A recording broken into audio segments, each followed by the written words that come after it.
kemiskinan di Papua itu bukan diselesaikan dengan cara sosialisasi. Kasih modal, dampingi, dan mereka jalan. Pasti bisa. 2.700 pedagang menderita, 1.526 pedagang jualan di tanah. Itu data kita.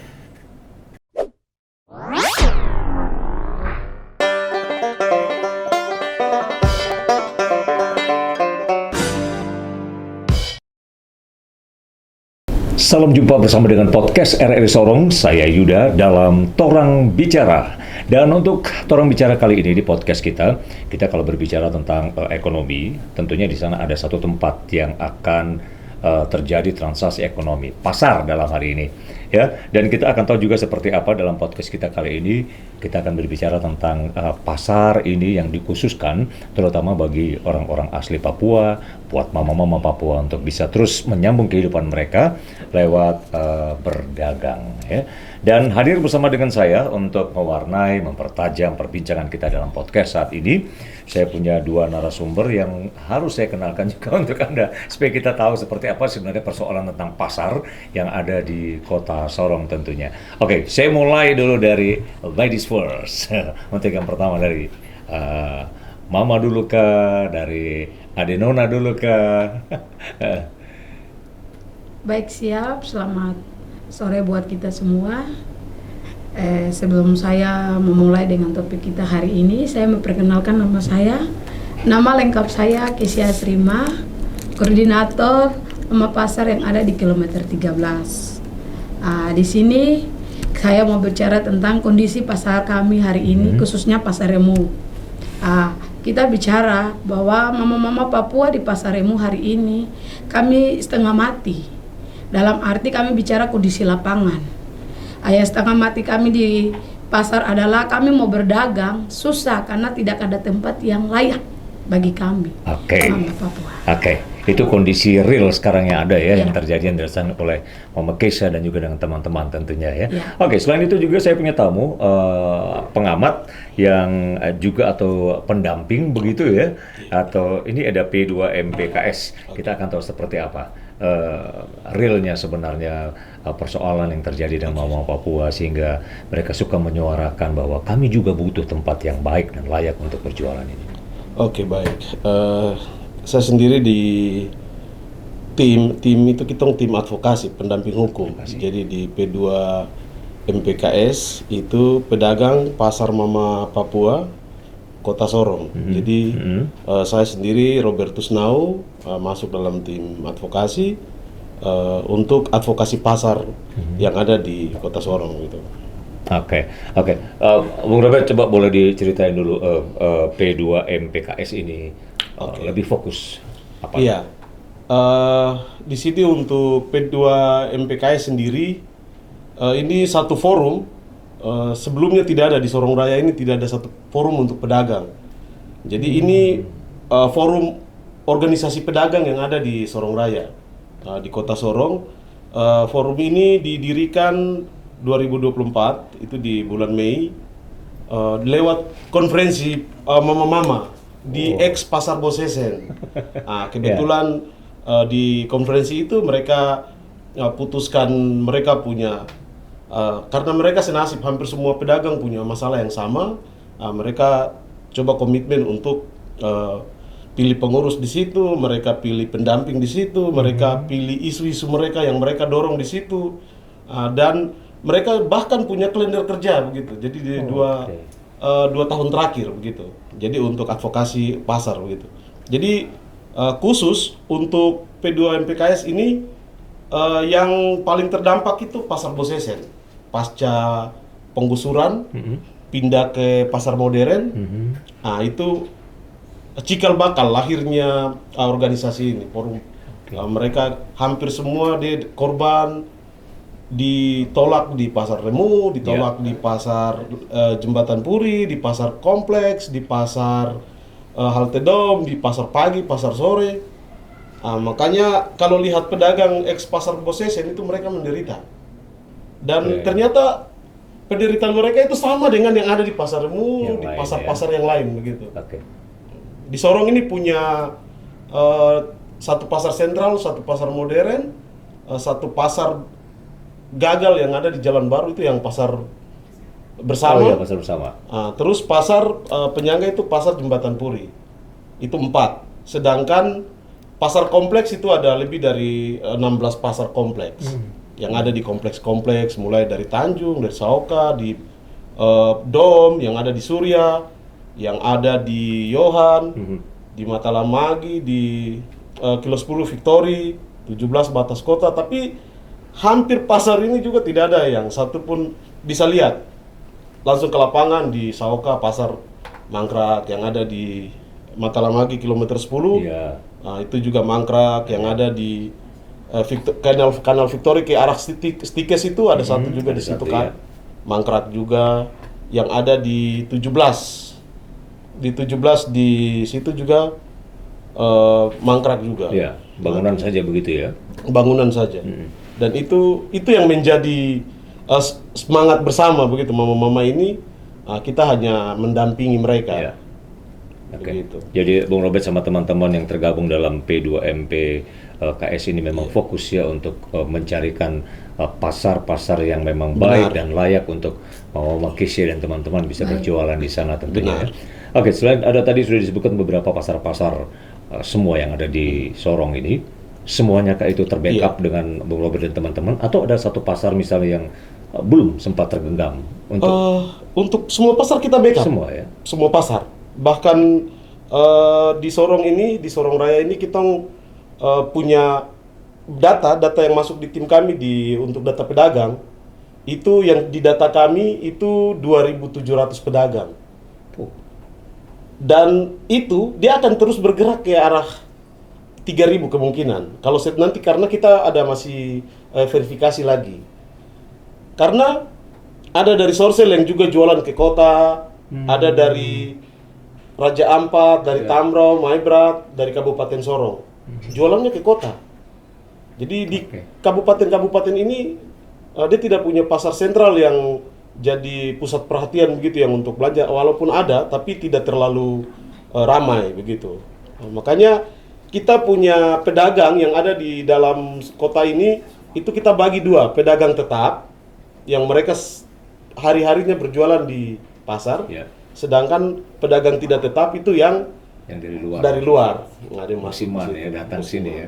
Artinya Sorong masih menjadi tempat yang seksi untuk berjualan, datang semua ke sini begitu ya. Oke. Dari semua pasar-pasar ini, saya ke Bung Robert dulu, ini memang menarik sekali. Dari semua persoalan pasar-pasar ini, mana yang rasanya paling cukup menyita perhatian? Pasar modern kah, pasar sentral kah? Baik. Pasar yang paling menyita perhatian kami yaitu terkait dengan pasar. Hampir semua pasar di kota ini punya masalah sama. Tidak ada tempat yang layak, tidak ada modal yang cukup, dan tidak ada fasilitas yang memadai untuk mereka berjualan. Itu hampir di semua pasar. Kita bicara pasar Remu, pasar sentral ini lebih miris karena nanti di situ semua orang, semua mama-mama Papua itu bahkan hanya tempat jualan itu mereka bisa ribut, mereka bisa berkelahi. Dengan adanya forum ini kita bangun pemahaman bahwa pasar itu mereka tempat cari makan, jadi jangan ribut. Ada tempat sedikit mereka jual karena masalah kamu mama-mama sama gitu. Jadi di pasar itu, pasar yang paling miris itu pasar, hampir semua pasar karena masalah sama. Pasar Remu itu tempat yang layak, makanya mama-mama di situ punya permintaan itu penataan tempat jualan yang baik untuk mama-mama begitu. Sebenarnya kalau ditata bisa, kalau ditata, tapi karena tidak ada yang punya niat baik untuk tata itu ya, makanya mulai mereka jual di badan-badan jalan, di depan-depan toko, jual dengan karung, dengan pokoknya yang penting mereka bisa jualan begitu. Itu dari sisi tempat yang layak begitu. Belum lagi modal. Itu modal semua modal sendiri. Bahkan paling banyak kita punya data itu semua ambil di koperasi swasta yang kita tahu bersama dia kenal sistem rentenir yang dong hari ini harus ambil dan besok sudah mulai store gitu. Dan itu permasalahan yang ada di pasar gitu. Belum lagi kita bicara soal sistem-sistem di dalam pasar itu, mulai dari pajak, mulai dari kebersihan, mulai dari keamanan, mulai dari retribusi, mulai dari titip barang, mulai dari pajak-pajak yang punya depan itu semua itu bisa jadi masalah yang kompleks di dalam pasar itu.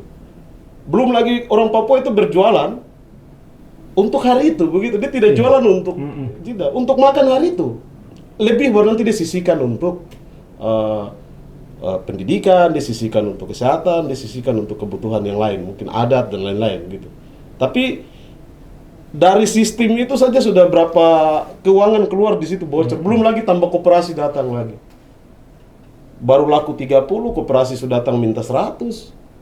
Terpaksa yang terjadi ya pengertian saja, ada kadang usir koperasi, kadang ribut, kadang terpaksa mau tidak mau ya gali koperasi baru lagi. Terpaksa mereka hidup di dalam pola rentenir kayak begitu, dan itu yang masalah yang kita dapat di pasar. Persoalan-persoalan ini pun ditangani oleh Bang Robert sama teman-teman ya. Benar. Ya. Terus di pasar sendiri, orang Papua jualan itu dia tidak bersatu. Dari MOI sendiri misalnya, yang dari Kelabra, yang dari Makbon, yang dari dia tidak dia berdasarkan dia punya distrik-distriknya, dia tidak punya satu kesatuan bahwa kita Papua, kita itu tidak. Dia bagi lagi. Jadi bisa Maibrat ribut gara-gara tempat dengan Sawiat, dengan Tehit, dengan Aitinho, dengan Aifat sendiri, gitu. Ayamaru dia ribut dengan MOI, bisa dengan. Jadi dengan adanya P2 MPKS ini, mereka punya, ternyata mereka punya pemahaman bersama bahwa ternyata mereka di pasar ini tidak perlu ribut, di pasar ini kita untuk penderitaan sama, di pasar ini kita makan sama-sama. Ya kita, jadi bahkan untuk bayar pajak tempat-tempat yang dikasih kontrak per hari di depan toko itu, mereka harus iuran 100-150, jadi kadang paling tinggi itu 1.500.000 sampai 2 juta. Kalau tempat dikasih itu di badan-badan jalan yang itu dibayar semua, itu tidak ada yang gratis di pasar sentral itu. Begitu. Itu yang kita lihat. Itu baru di pasarmu, belum di pasar lain. Begitu. Hal miris yang ada di pasar modern itu, mama-mama itu mengeluh pasar tidak punya akses transportasi yang sampai ke dalam pasar. Kalau di pasar Bosesen, kenapa mama-mama berpilih bertahan di pasar Bosesen? Yeah. Orang Papua berjualan itu sesuai dengan apa yang mereka lakukan, begitu. Dia tahu di situ rame, dia akan datang di situ, dia tidak bisa. Jadi harusnya pemerintah bangun pasar itu ikut kebiasaannya masyarakat, begitu. Bukan pemerintah bangun pasar baru suruh masyarakat pindah, itu nanti fatal. Kalau pasar Bosesen yang dari laut dari datang, yang dari gunung turun, yang dari pinggiran datang kumpul, dapat di situ mereka. Makanya mereka mengeluh di pasar Bosesen itu pendapatan mereka sebelum pasar itu dibongkar itu dengan pasar yang sekarang mereka bertahan 3 tahun lebih, mau masuk 4 tahun ini, itu mereka rugi besar-besaran gitu. Sepi pembeli, banyak di situ, keamanan juga rusuh, hampir ribut masalah di situ. Berapa kali, bahkan baru-baru berapa hari kemarin juga ada ribut di situ pedagang. Jadi mereka sangat mengeluh untuk, oke lah pasar sudah dibangun bagus, tapi penyangga sistem transportasi, listrik, bangunan, fasilitas itu diperhatikan baik, begitu. Jadi itu untuk pasar modern. Pasar modern ya. Masalah-masalah yang ada lagi di pasar-pasar yang lain juga sama, di pasar lingkungan itu sama semua. Dia punya masalah. Ada pasar yang sudah dibangun megah tapi tidak ada pedagang, tidak dimanfaatkan karena faktor modal. Gitu. Dan orang Papua itu untuk bikin pasar, mereka datang mereka punya inisiatif sendiri. Dia kumpul, dia lihat ini tempat strategis, dia lihat di sini. Biasa mereka sering kumpul itu yang mereka duduk di situ. Jadi harusnya pasar ikut kebiasaan itu supaya di jalan baik begitu. Tapi karena pemerintah kemudian bangun pasar di luar dari keramaian, ya mereka rasa itu tidak pas untuk mereka. Makanya di dalam pasar modern itu kita mediasi untuk dua kubu ini jangan konflik atau jangan baku marah, karena pasar itu mereka cari makan begitu. Jadi ada yang coba masuk saja, coba biar ikut pemerintah punya keinginan masuk jualan, mereka awalnya masuk jualan, tapi karena tidak laku 1-2 tahun, mereka terpaksa. Nanti akibatnya itu mereka jualan seperti di Suria itu. Kalau kita lewat sore di Suria, itu jejer saja di depan situ. Di Pasar Remu itu mereka tampung jejer lagi di pintu tengah itu. Jadi memang hampir semua masalah kompleks. Dia punya masalah itu soal pendataan. Kalau di Pasar Sentral itu pendataan saja. Kalau pendataan baik, terus pemerintah coba untuk lihat itu yang tadi ya, mungkin soal tempat, sewa dengan segala macam. Itu sewa di atas sewa, baku bayar di atas baku bayar, pajak di atas pajak. Jadi ya, tapi itu keadaan yang kita lihat di pasar, dan mereka hidup dengan kondisi itu. Dia tidak mengeluh dengan kondisi itu. Bahkan dia bilang tidak apa-apa, mau bayar berapa silakan, tapi yang penting kita ada dapat tempat untuk jualan. Mau di tanah kah, mau di atas meja kah, itu tidak jadi soal. Yang penting mereka ada tempat yang jualan. Daripada mereka, bahkan masalah yang berikut di Pasar Sentral itu, kalau kita suruh pedagang Pasar Sentral, kita sempat bikin pertanyaan, bisa tidak mama-mama dong pindah masuk di pasar modern yang di kota? Itu mereka tidak mau. Karena mereka tidak mau, karena di sana dari sisi strategis itu mereka tidak ini, karena mereka sudah punya rezekinya mungkin di pasar situ, mau dibawa karung atau di ini, dia rasa rezekinya di situ. Kalau dia dipaksa pindah ke sana, dia coba, dia tetap kembali lagi begitu. Dia tidak nyaman gitu. Makanya ada yang pindah ke Dom, jualan di Dom, ke pasar pagi. Itu dari dalam kota sini ke sana. Sedangkan masyarakat di sana dari Kabupaten Sorong itu justru dari Pasar Mariat ke sini. Gitu. Jadi dia punya siklus itu seperti itu. Jadi permasalahan itu soal penataan, soal. Tapi kalau untuk pasar modern, ya memang karena itu pasar yang harusnya orang Papua itu jualan tuh di pasar begitu. Pasar yang lokal, pasar yang merayat. Jadi orang yang bikin begitu. Pasar itu dibuat dari masyarakat, bukan dari pemerintah. Begitu. Jadi orang Papua tuh, dan satu-satunya pasar di Sorong yang memenuhi kriteria pasar lokal itu cuma Pasar Bosesen. Tapi karena pasar lokal dibongkar, disuruh masuk ke pasar modern, mereka siapkan fasilitasnya saja, tapi tidak kasih akses modal, pembinaan. Tidak jamin keamanan, transportasi. Pendukungnya tidak diperhatikan. Tidak diperhatikan. Jadi bukan masyarakat tidak mau, mereka sudah coba untuk 3 tahun ini bertahan di sana, tapi ya kondisi seperti itu. Itu persoalannya. Begitu diumpani satu persoalan, ternyata langsung mengemuka, full turun persoalan. Baru ada Mama Keisha sendiri sebagai pelaku yang langsung ada di pasar sendiri.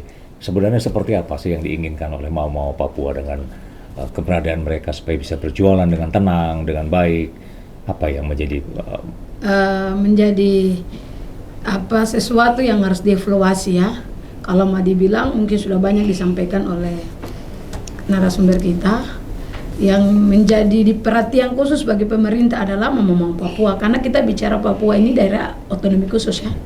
Wilayah di mana tempat ini daerah otonomi khusus. Jadi bagaimana mengkhususkan apa itu mama-mama Papua, usaha mereka apa, seperti tadi kakak bicara, kami selesai jual terus kami harus bayar lagi ke orang. Padahal kalau mau dibilang wilayah ini tanah kami, negeri kami, tapi hari ini kondisinya tidak seperti itu. Yang menjadi bertanya-tanya dari kami adalah di mana itu otonomi khusus? Kami dengar otonomi, tapi kami tidak pernah merasa dan tidak menyentuh kepada masyarakat. Kalau memang otonomi khusus ada, diberikan kepada kami mama-mama Papua, supaya kami tidak perlu harus membawa koperasi simpan pinjam. Apa yang disampaikan tadi itu benar-benar terjadi. Kami punya tempat jualan itu di bawah tanah saja dekat pecek, sudah seperti begitu, tapi masih ada pajak yang harus kami bayar.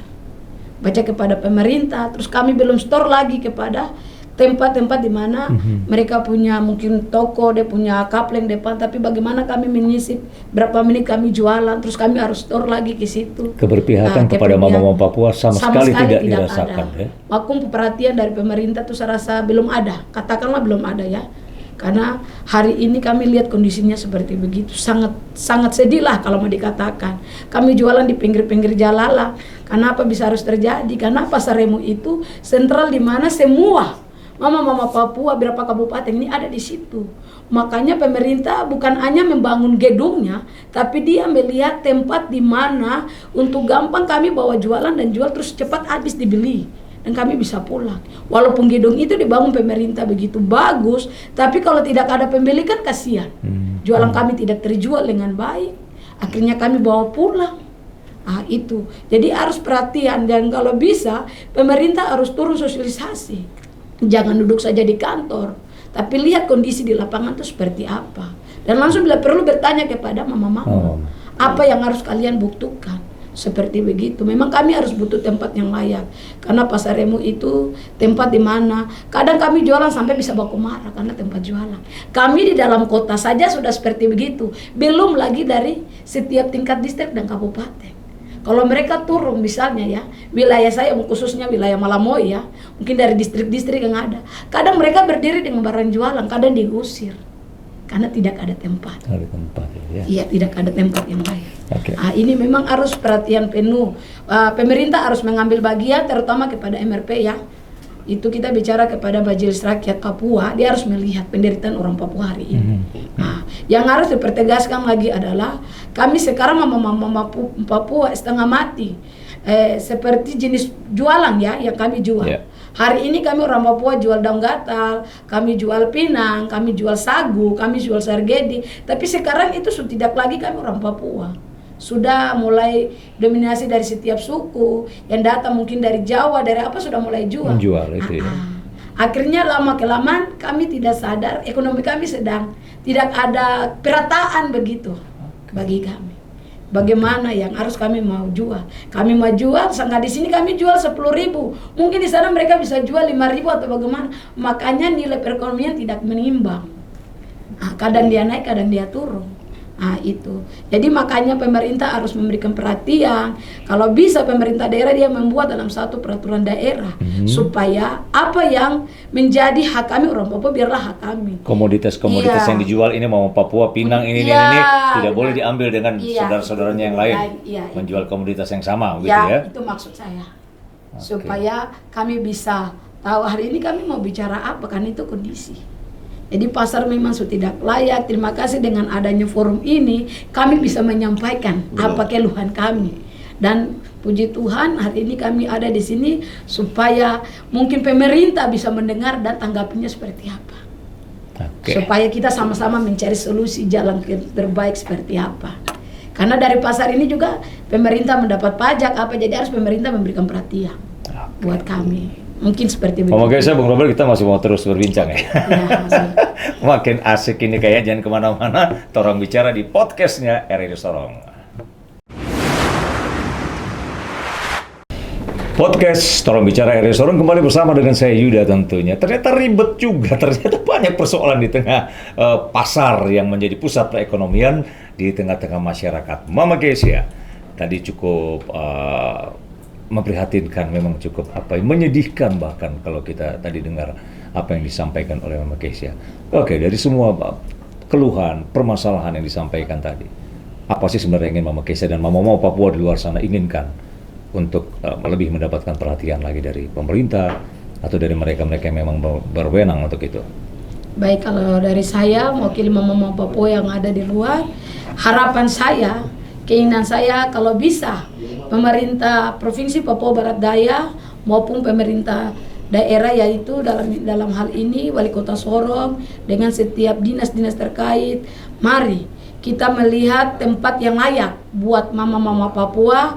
Kalau bisa mencari lokasi yang baik dan bisa terbangunnya Pasar Remu, mungkin supaya mama-mama tidak jualan lagi di bawah, ada meja yang layak untuk mereka bisa pakai berjualan. Terus mungkin ada modal usaha yang bisa diberikan kepada mama-mama Papua. Mungkin misalnya dia memberikan 1 juta, tapi setorannya mungkin janganlah taruhlah 100.000, mungkin biralah di bawah mungkin 1 juta. Mungkin dia punya setoran 1 hari, kita bisa mengurangi dari setiap penghasilan kita ya. Penghasilan kita taruhlah mungkin 50 atau 60 ke bawah begitu. Penting di bawah dari 100.000 itu supaya bisa mempermudah. Karena jualan kami hari ini kami bawa belum tentu dia laku Habis, hasilnya. ya. Jadi harapan saya pemerintah memperhatikan kami, mungkin bisa membangun tempat yang strategi. Terus apabila pemerintah membangun tempat, dia lihat lokasi, dia lihat tempat yang ramai untuk gampang konsumen datang untuk membeli. Walaupun itu mungkin tidak terlalu besar atau bagaimana, tapi harus ada pembangunan yang layak lah bagi kami mama-mama Papua supaya tidak ada lagi keluhan. Terus mungkin modal usaha, kalau transportasi memang sudah ada. Saya bicara karena kami daerah Kilau itu tiap pagi ada mobil, itu dia jalan mulai dari 4:30 sudah mulai jalan.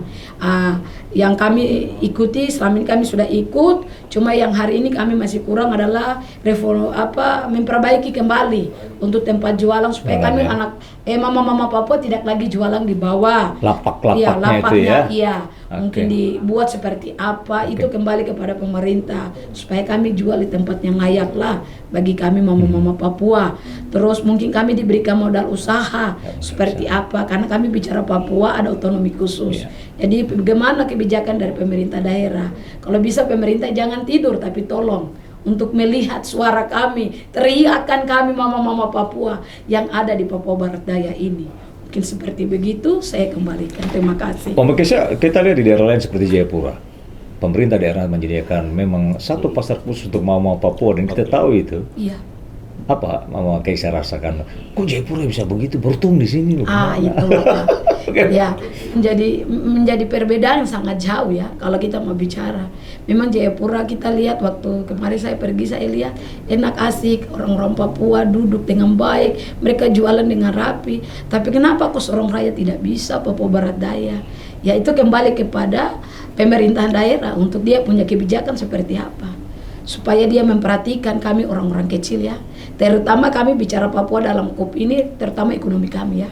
Yang harus diperhatikan, modal usaha, tempat yang layak untuk kami mama-mama Papua bisa berjualan. Walaupun itu tidak seberapa, tapi tiap hari adalah sedikit buat kami. Yang penting ada tempat, ada pemasukan begitu. Yang paling sering bahan atau komoditas yang dijual oleh mama Papua biasanya apa ini?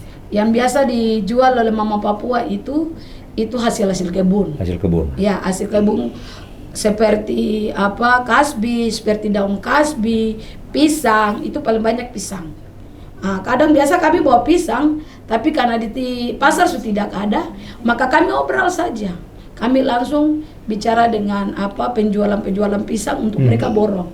Jadi macam satu belangkos itu, ya kita lihat kondisi pasar ya. Kalau pisang banyak, ya mungkin kami bisa mendapat mungkin 3 juta, 4 juta. Tapi kalau kondisi pasar lagi pisang lagi full, kami obrol saja mau 2 juta, 3 juta atau 1 juta pun tidak apa-apa. Yang penting kami dapat.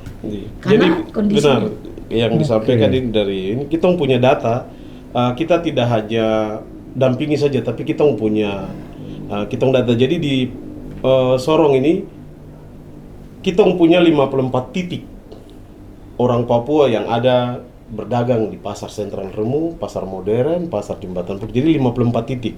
Itu kita datang ke pasar dulu.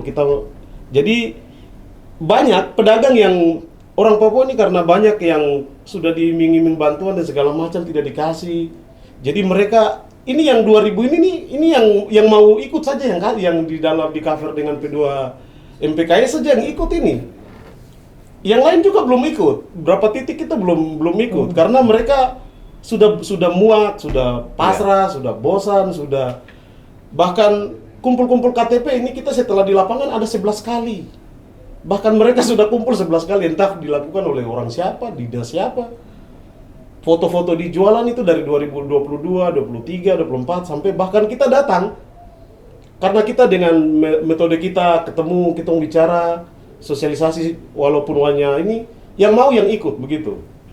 Nah, dan puji Tuhan sampai dengan hari ini 2.700 pedagang itu kita cover dengan ini. Jadi tinggal tunggu verifikasinya apakah kemudian memang kita punya niat orang Papua ini selama ini dikasih dalam bentuk modal saja. Dan itu modal dikasih uang tanpa didampingi. Itu sebenarnya bukan pola bangun orang Papua begitu. Kita ini dampingi secara gratis, jangankan untuk pedagang.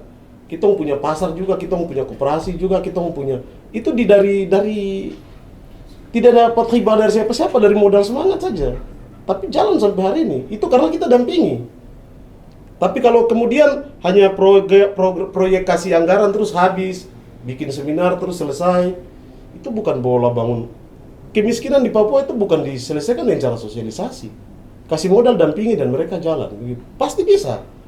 Persoalan hari ini pasar di Sorong Raya, apakah kemudian saya kasih tahu kepada 2.000 pedagang ini, mama-mama Papua, apakah hari ini pasar ini bisa dibangun, pasar khusus bisa dibangun? Bisa. Anggarannya dari mana? Kita tidak minta dari DAK, dari APBN, dari DAU, dari dana bagi hasil. Kita minta dana khusus untuk orang Papua yang per tahun 800 miliar orang bagi itu. Ada satu semacam kayak itikat baik dari elit saja, dari pejabat ini bisa. Kenapa tadi bilang di Jayapura bisa dan di Sorong tidak bisa? Karena di Jayapura itu ada itikat baik dari Barnabas Webu, dia bangun pasar sementara masuk dulu di situ, terus kemudian dia upayakan. Jadi kan bisa dibangun dengan cara jangka panjang. Jangka panjang itu untuk pasar khusus, jangka pendek itu untuk modal dan pendampingan, pembinaan, fasilitas. Kalau kemudian datang kasih payung, itu baik. Tapi pertanyaan begini, apakah kita sudah edukasi pedagang ini soal anggarannya begitu? Otsus ini untuk angkat martabat orang Papua. Tapi kalau kemudian masih sampai dengan hari ini jualan seperti ini, martabat siapa yang kita ngangkat? Mama-mama siapa yang hari ini kita sudah berhasil untuk sejahterakan mereka? Kita punya data. 2.700 pedagang menderita, 1.526 pedagang jualan di tanah. Itu data kita. Dan sampai dengan hari ini, kita hanya minta bangun pasar khusus, kasih modal, entah itu stimulan dan kasih modal koperasi. Kita yang dampingi. Kalau memang pemerintah tidak bisa dampingi, kita pemerintah pendamping, mama-mama, kita sama-sama jalan. Kita buat dia punya SOP-nya, kita jalan gitu. Itu kita punya harapan dari P2 MPKS itu. Tapi kalau memang pemerintah mau ambil data ini dan kemudian pakai cara mereka seperti politik anggaran, silakan juga. Tapi itu tidak efektif. Otonomi khusus untuk mama-mama Papua, cita-citanya itu mulia. Membangun martabat orang Papua. Dia mengangkat derajat orang Papua. Dia membina, itu kekhususan yang harus mau tidak mau dilakukan. Hari ini orang Papua jualan di pasar remu, itu pasar yang dibangun dengan APBN, APBD, bukan dana otsus. Pasar modern dibangun dengan APBN, dengan APBD, bukan dengan dana otsus. Apakah hari ini ada pejabat yang mau? Kan biasa narasinya, kita bikin pasar nanti mereka jual atau tidak. Kan narasi itu banyak, kita bisa bantah. Bikin dulu, kasih modal dulu, kita dampingi. Di Jayapura itu 500 juta Barnabas Webu kasih untuk modal koperasinya. Dan pedagang didampingi, mereka jalan begitu. Walaupun kemudian ada yang kredit macet, ada kredit, itu urusan etika begitu. Nanti kita cari sama-sama. Tapi yang harus kita catat, mama-mama ini otonomi khusus Papua ini datang dari tahun 2001 sampai dengan 2022 itu genap 20 tahun sudah selesai. Pertanyaan hari ini, jilid pertama itu kita mau sejahterakan siapa? Nah, sekarang jilid 2 dari 2022 nanti selesai 2041 per 20 tahun. Disejahterakan siapa? Ini 5 tahun sudah jalan, ini masih jualan di bawah tanah ini. Modal ini ada cari sendiri, ada baku rampas dengan koperasi dan segala macam. Ada itikat baik 15 tahun sisa. Mari pejabat datang, kita lihat masalah yang kita sudah P2 MPKS sudah dapat, kita kasih sama-sama, kita lihat mana yang kita bisa ambil untuk jangka pendek, ambil. Kalau memang mau bangun masyarakat Papua, kasih untuk mama-mama ini. Kita dampingi sama-sama. Bung Robert sama teman-teman di advokasi ini sudah coba mendekati pemerintah atau? Untuk pemerintah kebetulan tanggal 9 itu kita di pertemuan dengan gubernur, kita ketemu. Jadi mama-mama ini sekali lagi, P2 MPKS ini tidak ada niat untuk provokasi, tidak ada niat untuk ajak mama-mama demo, tidak ada niat ataupun keinginan kita untuk entah masalah dendam politik dan segala macam, tidak ada. Ini murni kita dampingi mama-mama. Dan tanggal 9 April itu kita sudah ketemu dengan gubernur. Gubernur waktu lihat mama-mama dia ketemu, karena terlalu banyak, Dia bilang nanti ada perwakilan saja. Dan itu data pedagang, karena beliau bilang tidak bisa bantu kalau mama-mama, kami catat juga yang mama-mama yang lain mungkin ada di lorong-lorong yang jual di pondok-pondok, karena data kita kan hanya pasar. Nah, kita data lah, dikasih waktu 2 minggu untuk data yang di pondok-pondok Pinang lagi. Nah, itu yang kita punya titik menjadi 54 titik di Kota Sorong itu. Itu sudah 54 titik, itu sudah termasuk Raja Ampat, termasuk Sorong Selatan, Maibrat dengan Tambrau, Kabupaten Sorong.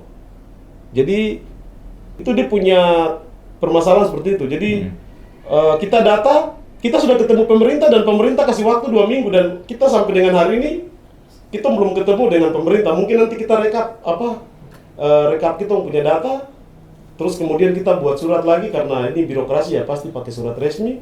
Nah, nanti dengan mama-mama kita coba untuk berikan kepada pemerintah. Tapi itu 6 tuntutan waktu kita kasih ke gubernur di tanggal 9, 6 tuntutan kita kasih di wakil gubernur waktu tanggal 25, itu tetap sama.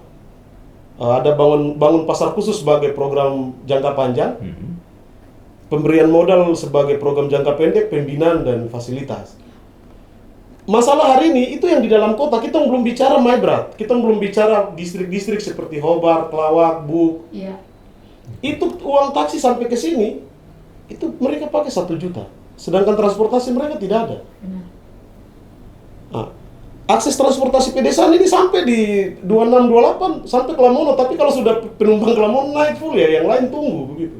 Terpaksa trayeknya berapa kali jalan. Nah, itu yang dirasakan oleh mama-mama di 26 sampai dengan 38.